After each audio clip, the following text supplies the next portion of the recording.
mari'achuu fi wajjirri dhimma alaa Ameerikaa kaleessa akka beeksisetti ergamaan addaa ambaasaadar Maayik Haamar caamsaa 10-19 isteetiiwwan akka Los Angeles, Kaalifoorniyaa fi Niiw Meeksikootti imaluun dhimmoota Itoophiyaa laallatan garaagaraa irratti lammiilee Itoophiyaa achi jiran wajjin ni mari'atu. Galaanaa Balaa odeeffannoo dabalataa isinitti hima. Gaanfa Afrikaatti ergamaan addaa Ameerikaa ambaasaadar Maayik Haamar bulchiinsawwan US garaagaraatti bakka bu'oota diyaaspooraa Itoophiyaa waliin mari'achuuf akka ta'e waajjirri dhimma alaa biyyatti beeksise. Ibsa waajjirri dubbii himaa dhimma alaa Ameerikaa kaleessa caamsaa 10/2023 baaseen ergamaan addaa ambaasaadar Maayik Haamar imala isaanii kanaan caamsaa 10-19tti isteetiiwwan akka Los Angeles, Kaalifoorniyaa fi Niiw Meeksikootti imaluun dhimmoota Itoophiyaa laallatan garaagaraa irratti mari'atu. Ambaasaadar Maayik Haamar imala isaanii roobii eegale kanaanis bakka bu'oota hawaasa Oromoo, Amaaraa, Tigree fi Somaal irraa walitti babahan waliin wal arganii akka mari'atan ibsichi dabaluun beeksise.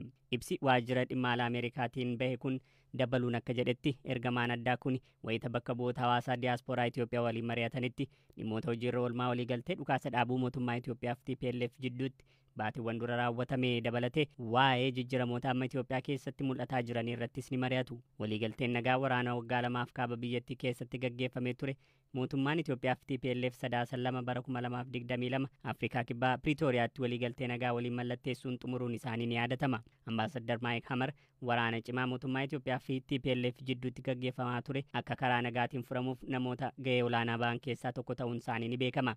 Ambaasaadar Maayik Haamar waraanni kaaba Itoophiyaatti erga eegaleen booda ergamtoota addaa Ameerikaan ramadde keessaa nama sadaffaa yoo ta'an qaamolee wal waraanan walitti dhiyeessuun hooggansa gamtaa Afrikaatiin mariin gaggeeffamee nagaan akka bu'u gochuu keessatti gahee olaanaa akka bahantu himama. Qaamolee waraanni kaaba Itoophiyaa karaa nagaan akka xumuramuuf gumaacha isaanii ba'an galateeffachuuf sagantaa Finfinneetti qophaa'e irratti Maayik Haamariif ministeerri muummee Abiyyi Ahmed irraa badhaasnii fi beekamtiin kennameefira. Kana malees ergamaan addaa gaanfa Afrikaa kun walgahii dhaabbata tokkummaa dubartoota gaanfa Afrikaa jedhamuu fi dureewwan dubartoota naannichaa walitti dhufaniin galma Bob Hope Patriotic jedhamu keessatti qophaa'u irrattis bakka bu'oota hawaasa diyaaspooraa Itoophiyaa waliin akka mari'atan ibsi waajjira dubbii himaa dhimma alaa Ameerikaa beeksiseera. Walgahiin dubartootaan qophaa'e kunis nagaa jajjabeessuu fi dubartoota aangeessuu irratti kan xiyyeeffate ta'uu ibsi kun dabaluun eeree jira. Dhaabbanni miti mootummaa qindoomina dubartoota gaanfa Afrikaa kunis kan nageenya haqaaf tokkummaa gaanfa Afrikaatiif hojjetu yoo ta'u kanaan duras qophiilee wal fakkaatu qopheessee beeka. Dhaabbatichi gahee dubartoonni ijaarsa nagaa Itoophiyaa fi gaanfa Afrikaa keessatti qaban ilaalchisuun kanaan duras bakka ergamaan addaa kun argamanitti gara dhuma baatii fulbaanaa irratti marii gaggeessee ture. Marii sana irratti gaazexeessitoonnii fi falmitootni mirga namummaa Itoophiyaa, Eertiraa fi Somaaliyaa irratti hirmaatanii turani. Akkasumas ambaasaadar Haamar kantiibaa Los Angeles Karen Baas waliinis wal arguun barattoota yuunivarsiitii wiirtuu Saawuzern Kaalifoorniyaatti barataa jiraniif ammoo dhimma dippiloomaasii uummataa irratti haasaa taasisuu jedhameera. Lammiileen biyyoota garaagaraa gara Ameerikaa lammiileen biyyoota garaagaraa Ameerikaa keessa akka jiraataniif carraa mootummaan biyyichaa kennu keessaa tokko kan ta'e Dotariin DV erga weerarri koronaa vaayirasii mudate as haalli itti hojiirra ooluu walxaxaa ta'eera jechuun namoonni komatu. Itoophiyaa keessatti carraan DV kan bara 2021 fi 22 hedduun gubateera. Kan bara 2023 argatanii kan eeggataa jiranis abdii kutatanii jiru. Osoo kun kanaan jiru kan bara 2024 lammiilee Itoophiyaa hedduuf ba'eera. Ofii carraan lootarii DV namaaf ba'u jechuun maal jechuudha? Akkamiin hojjeta? Namoonni carraan kun ba'eef osoo hin deemin jiran maal jedhu? Gabaasa maatii olaanaa Itoophiyaa irraa nuuf ergee Hamzaa Hussein akkanatti dhiyeessa. Lootariin DV Diversity Visa carraa Ameerikaan lammiilee biyyoota adda addaa gara biyya isheetti ittiin simattudha. Biyyoota fayyadamoo carraa lootarii DV tahan keessaa tokko ammoo Itoophiyaadha. Lammiileen Itoophiyaa kumaan lakkaa'amanis waggaa waggaadhaan injifatoo carraa lootarii kanaa ta'uun carraa gara Ameerikaa imaluu argachaa turan. Lootarii DV bara 2023 bahee qofaanis lammiileen 2,700 caalan filatamuu isaanii caamsaa bara 2022 ifoomee ture. Namoonni carraa lootarii DV argatanis ulaagaalee hedduu karaa Embasii Ameerikaa Itoophiyaatti argamuutiin taasifamu xumuranii viizaa erga argataniin booda gara Ameerikaatti imaluu dandahan. Erga carraa lootarii DV kana injifachuu baranii waggaa tokko kan lakkoofsan lammiileen Itoophiyaa lakkoofsaan 2,000 caalan ammoo yeroo qabnu keessatti embasichi adeemsa jiru nuuf xumuruu waan hin dandeenyeef yaaddoo keessa seenneerra jedhu. Jiraataa magaalaa Adaamaa akka ta'e dargaggoo Ayyaanaa Kabbada namoota carraan lootarii DV bara 2023 baheef keessaa tokko yoo ta'u koree abbootii carraa kunneen qindeessan keessas jira. Akka inni jedhutti carraan DV gara Ameerikaa ittiin deemu kun bahuuf erga baree waggaan tokko lakkaa'ameera. Ta'ullee imbasiin Ameerikaa Finfinnee jiru ulaagaa barbaachisu yeroodhaan nu guuchisaa waan hin jirreef dhiphina keessa seenneerra jira. Diversity Visa Ameerikaan bara 2023 biyya keenyaaf namoota 2761 carraa kennitee turte. Carraa kenname kana keessaa aga ammaatti imbaasiin Ameerikaa Itoophiyaa jiru kun hojjetee carraa kana gara dhumaatti illee oofuu hin dandeenye. Sababii sana nullee beekuu hin dandeenye. Imbaasonni biroo keezii isaanii aga xumuraa parsentii 80-70 kan deemantu jira. Imbaasiin biyya keenya jiru kun garuu parsentii 14 kan inni deeme aga ammaatti. Guyyoonni dhumuudhaaf immoo har'a guyyaa Seektembarii 30 dhufu fulbaana 30 fulbaana 30 booddee wanti kun expire godhaa jira. Fulbaana 30 booddee naaf. Carraan DV argatan kun fulbaana 30 bara 2023 booda ni gubata ka jedhu ayyaanaan yeroon hafe gabaabaa waan ta'eef carraan keenyas gubachuuf jira jechuun yaaddoon dubbata. Wanti kun irra deddeebiidhaan ta'aa jira. Bara 2021 mo'attoonni turaniiru, 22 mo'attoonni turaniiru, carraan isaanii gubatee jira. Imbaasiin jalqaba 2021 waa'ee koronaa kaasee, 2022 immoo emergency state ka biyya keenyaa san kaasee. Ammallee imbaasonni biyyoota biraa kaafii illee hin jiru. Nama 125 viizaa kenneera. Nama 130 karaarra jiru. Namni 130 immoo tiraanzaakshinii irra jiru. Namoota 2017 keessaa nama 380 qofaaf kaaniif karaa qabsiisee, kaaniif immoo reedii godhee, kaaniif ishii godhee jira. Kanaan ala namoota 2,200 ta'an carraan isaanii gara gubachuutti deemaa jira. Gama diversity visa mo'attoota keessummeessuutiin rakkina guddaatu jira. Rakkoon kun immoo nu furamuu hin dandeenye irra deddeebinee nuti iimeelii imbaasichaa irratti ergaa turre keessaan sarara sooshaal miidiyaa inni fayyadamu irratti ergaa turre keessaanii garuu deebinuu laachuu hin dandeenye. Amma guyyoota 40-30 tufafaachaadha carraan keenya guutumaan guutuutti gubachuudhaaf. Jiraataan magaalaa Jiinkaa irraa carraa lootarii DV bara 2023 injifate biraan obbo Muluqan Xaasaw carraan keenya gara gubachuutti waan deemeef maal qaba utuu naaf hin baane ta'e jedhee yaaduurran jira jedha. Carraan kun gaafa naaf bahee anis haati warraa koos mucaan koos firoonni keenyaa fi namoonni na beekan hundi baay'ee naaf gammadan.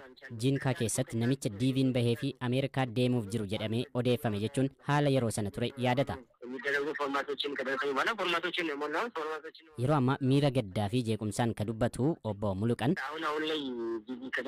amma gahee yeroo carraan kun gara gubachuutti deemu dhiphina hamaa keessa na galcheera. Ani dura manaajara baankiin ture. Carraan kun naaf baanaan dhiiseen hojuma dhuunfaa qofatti gore. Ji'a muraasa booda silaa nan deema jedhee yaadeeni jedha Muluqan. Sochiin embasichi mo'attoota DV ittiin keessummeessu saffisaa waan hin taaneef hammuma yeroon isaa dhumaa deemu dhiibbaa xiinsammuu natti uumuun jireenyi idilee kiyyas baay'ee jeeqameera jedha. Amma yoo yaadu maal ta'a osoo carraan DV sun naaf hin baane ta'e jedheen yaadaa jira. Maatii firiyoonni koo na gaafatu yoom deemta jedhu. Amma carraan kiyya kun gubatee jennaan magaalaa kana keessa jiraachuu hin danda'u jechuun yaaddoo qabaachuu ibsa. Carraan kun gubatee jennaan maal jedheen Jiinkaa keessa jiraadha. Namni hundi laali namicha Ameerikaa deemuuf ture jalaa gubate sana naan jedha. Dhiibbaa guddaa keessan seena. Kanaaf carraan kun gubatee jennaan yookaan karaa seeraan alaas ta'u biyya kanaan baha yookaan magaalaan jiraadhuun jijjiirradha jechuun yaaddoo isaa ibseera. Yaaddoo fi gaaffii mo'attoota carraa DV kanaa ilaalchisee ka gaafanne embasiin Ameerikaa Finfinnee jiru carraa DV siif bahe jechuun viizaa argatte jechuu yookaan ammoo viizaa argachuuf mirkana jechuu miti jedha. Carraan DV si qaqqabe jechuun viizaa gaafachuuf iyyata akka dhiyeeffattuuf carraa siif kennameedha malee viizaa argatte jechuu akka hin taanes hime. Ta'us fedhii mo'attoota DV kaasan keessummeessuuf embasichi waggoota 3 darban sababa koronaa vaayirasii fi rakkoolee birootiin hojiilee bulaniin waan qabameef akkaataa barbaadameen abbootii carraa DV kana keessummeessuu akka hin dandeenye himeera. Adeemsi viizaa kennuu mo'attoota carraa DV hojii yeroo gabaabaa keessatti saffisaan hojjetamee xumuramu waan hin taaneef jechas yeroon kaa'ame osoo hin xumuramin mo'attoota DV Citee ture amma deebi'ee galee jira. Waraana naannichatti gaggeeffame irraa kan ka'e sirni baruu fi barsiisuu guutummaatti addaan citee ture. Mootummaa Itoophiyaa fi TPLF gidduutti waliigalteen nagaa erga mallatteeffame amma naannichatti nagaan bu'ee jira. Nagaan bu'ee sirni baruu fi barsiisuu eegalus miidhaan waraanni naannichatti geessise ammayyuu mul'ataa jira. Manneen barnootaa manca'uu irraa kan ka'e barattoonni ala muka jala taa'anii baratan hedduudha. Barsiisaa Tsiggeen mana barumsa sadarkaa tokkoffaa Nabalaatitti barsiisaa Irreegati. Rakkoo akkamii keessatti barsiisaa akka jiran BBCtti himan. የተማሪ መጽሐፍ የሚባል የለም፣ ሰሌዳ የሚባል ነገር የለም። የተማሪና የአስተማሪ መጽሐፍ የሚባል kitaaba barataa wanti jedhamu hin jiru. Gabatee gurraachi hin jiru. Kitaabni qajeelcha barsiisaa hin jiru. Sooftiweerii fi haardiweerii kompiitaraa kan ture diinaan gubateera. Diinni bakkicha waan tureef kitaabni barataa inni kaan gubate inni kaan immoo alatti darbatamee roobni balleesseera. Nuti kutannee itti seenne. Barataan tokko daree keessatti argamus waan ittiin barreessu argatee dhiisee dabtara irratti barreessu argatee dhiisee sammuu barachuuf qophaa'e argannaan hiriyoonnis ta'ee maatiin nu deggiru jennee barsiisuuf kutannee itti seenne. ማስተማር የተነሳ ነው ማለት ነው። Naannichatti sababa waraanaan barsiisonni hedduullee du'uu himu barsiisaa Tsiggeen. Barsiisaan kun barumsa herreega irratti gosa barnoota biraa dabalanii barsiisaa jiru. Gargaarsi ga'aan waan hin jirreef ijoolleen beela'aa akka baratanis dubbatu. Kitaabni barataa haafuutii barsiisanuu kitaaba ittiin barsiisu argachuun baay'ee ulfaataa akka ta'e barsiisaa Tsiggeen. አንዳንድ መጽሐፍ በቃ ሙሉ ያልሆነ አንዳንድ አለው። ለምሳሌ እኔ የሂሳብ አስተማሪ ነኝ። የሂሳብ አስተማሪ በሰባተኛ Kitaabni tokko tokko guutuu miti. Fakkeenyaaf ani barsiisaa herreegaati. Kutaa 7 barsiisaa 3 tokko qabna. Garuu immoo haga ammaa kitaaba hin qabnu. Sana dura muraasni mana kitaabaa keessa ture. Tokko tokko achi arganneerra. Gosa barnootaa tokko tokkoof ammoo barsiisaan hin jiru. Fakkeenyaaf ani barsiisaa herreegaati. Gosti barnootaa baayoloojii ammoo barsiisaa hin qabu. Hanga furmaanni argamutti barataarra ni wayya jennee daree seennee yaalaa jirra. Warra daree hin qabne ammoo alatti barsiifna. Waraanni Tigraay lubbuu namoota hedduu gaaga'uu bira darbee qabeenya hedduu mancaasira. Gabateen irratti barsiisan waraanaan waan manca'eef dhagaa irratti barreessuun barsiisaa akka jiran dubbatu barsiisan kun. እኔ ባለፈው በጣም ጨንቆኝ በድንጋይ ያስተማርኩ ስለዚህ እየተቸገርን ያለን አሁን ቾክ የሚጽፋ Yeroo darbe waanan godhu dhabee dhagaa irratti barsiise baay'ee rakkataa jirra. Chookiin yookiin boronqiin ka barreessu miti. Hojiin ala kan ta'edha. Nuti daree seennee kanneen daree hin qabne immoo alatti barsiisaa jirra. Jalqabarratti herrega akkasumatti afaanumaan barsiisuun yaale. Afaaniin barsiisuu dhiisiitii barreessaniitu nama rakkisa. Wanti irratti barreessanuu gahaa yoo hin taane na rakkisa. Gara jalqabaa dhagaa 2-3 irratti barreessuu yaaleen ture. Dhumarratti dhagaa wayiin argadhe. Afaan Tigriffaan qaxalaa jedhama. Xiqqoo ishee bal'aadha. Mata dureen barsiisee ture maal jedhaa?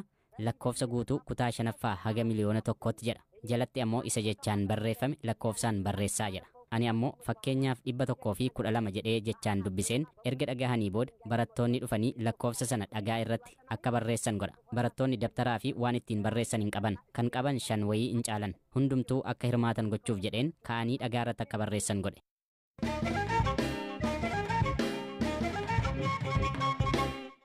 Finfinneetti sagantaawwan biyyoolessaa fi idil addunyaa gaafa gaggeeffaman ijoolleen karaarra jiraatan guuramanii bakka yeroodhaaf tursiifaman iddoowwan garaagaraatti geeffamu. Sagantaawwan amantii fi agarsiisni garaagaraa yeroo gaggeeffamus akkasuma. Komishinii mirgoota namoomaa torbee darbee ibsa baaseen sarbamni mirga namoomaa ijoollee kanarra akka ga'u ibse.